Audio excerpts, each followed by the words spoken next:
नमस्कार, मैं doctor TC. Rao आज उस समस्या पे बात करने जा रहा हूं जिसके कारण आज से ही एनसीआर के स्कूल्स बंद कर दिए गए हैं। दिल्ली के अंदर बसों का प्रवेश वर्जित कर दिया गया है।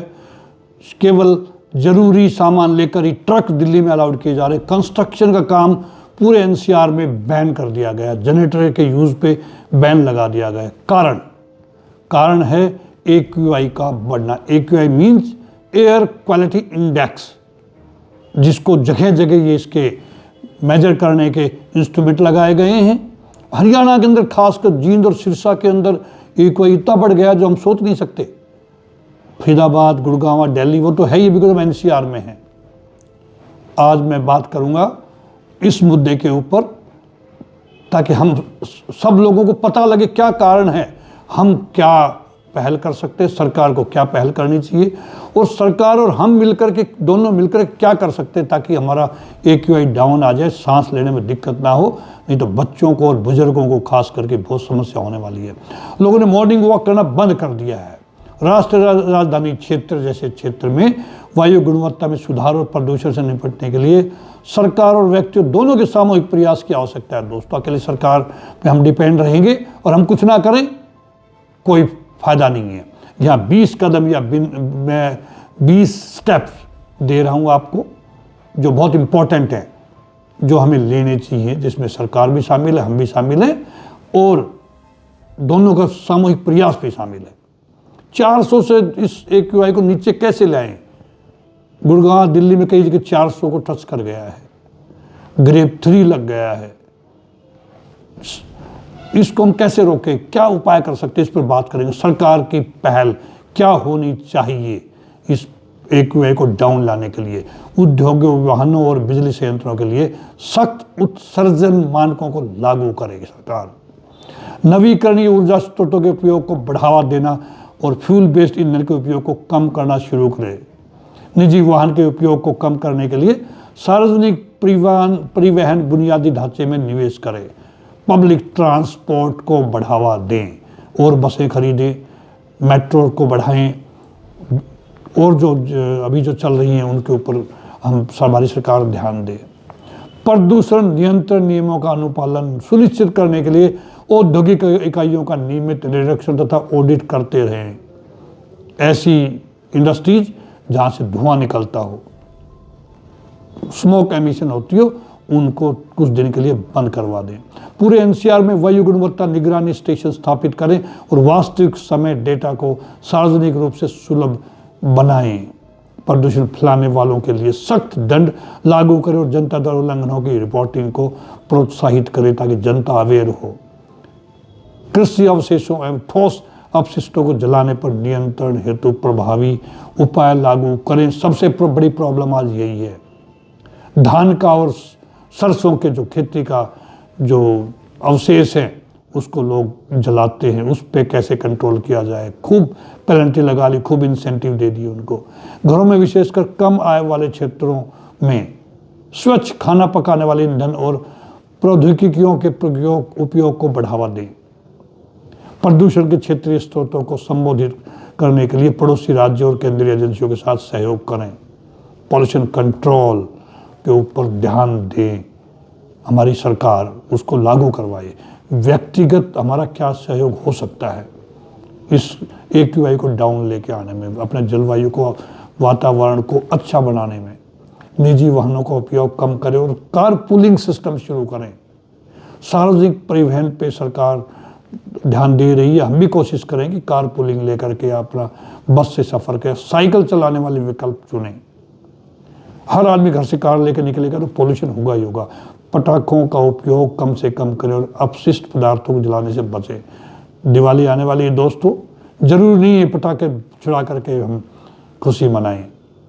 किसी तरह बच्चों को समझाएं और इसका उपयोग कम से कम करें। इस बार कोयला या लकड़ी जैसे ठोस ईंधन के बजाय LPG इलेक्ट्रिक स्टोव जैसे स्वच्छ खाना पकाने वाले ईंधन पर स्विच करें।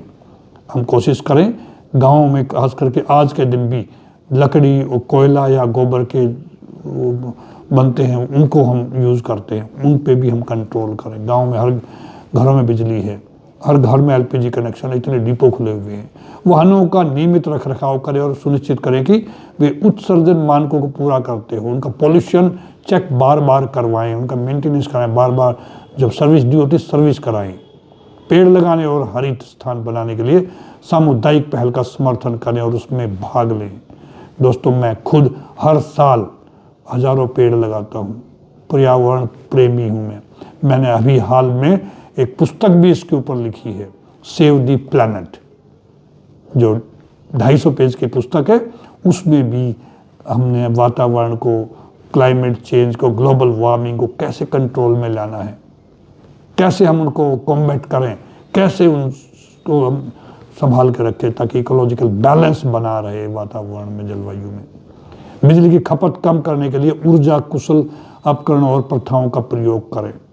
उपयोग में न होने पर लाइटें और उपकरण बंद करके ऊर्जा बचाएं। घर में बच्चों को सिखाएं, कमरे से बाहर निकलते लाइट ऑफ करो, फैन ऑफ करो, गीजर को ऑफ करो, जरूरत पड़े तभी गीजर को ऑन करो।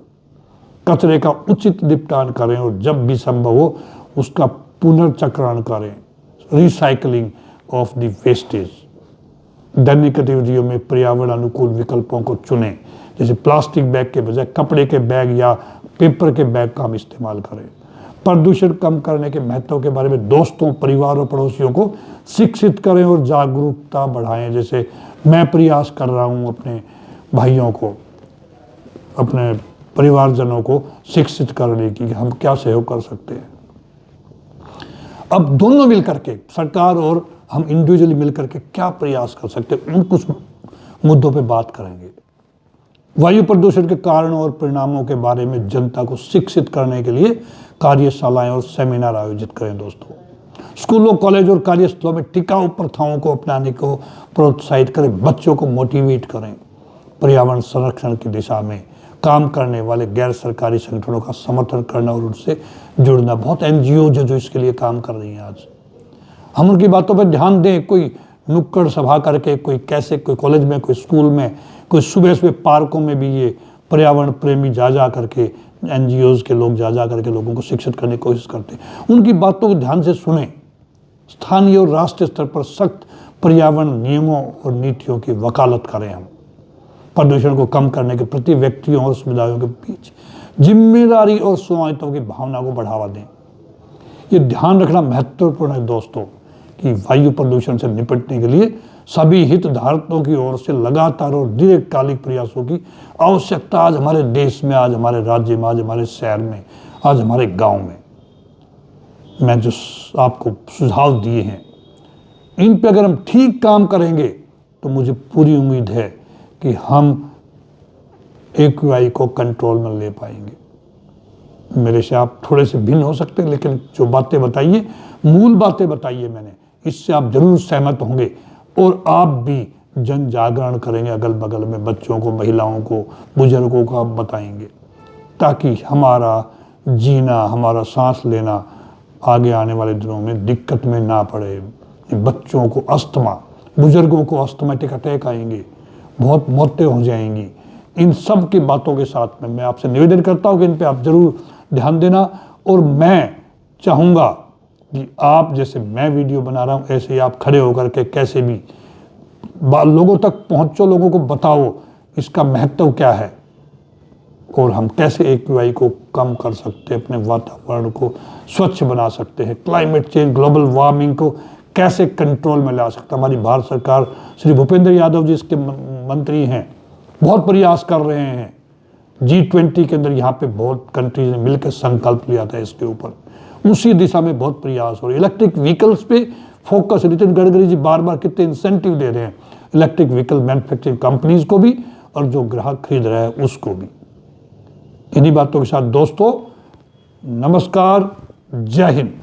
अगर आपको ये अच्छा लगे वीडियो और आप सोचे कि भी ये शिक्षा के लिए बहुत जरूरी, लोगों को जागरूक करने के जरूरी, अवेयरनेस फैलाने के जरूरी है, आप इस वीडियो को आगे फॉरवर्ड भी करें और मेरा चैनल सोल्जर विजन, इस चैनल को भी सब्सक्राइब करें। वंस अगेन, जय हिंद।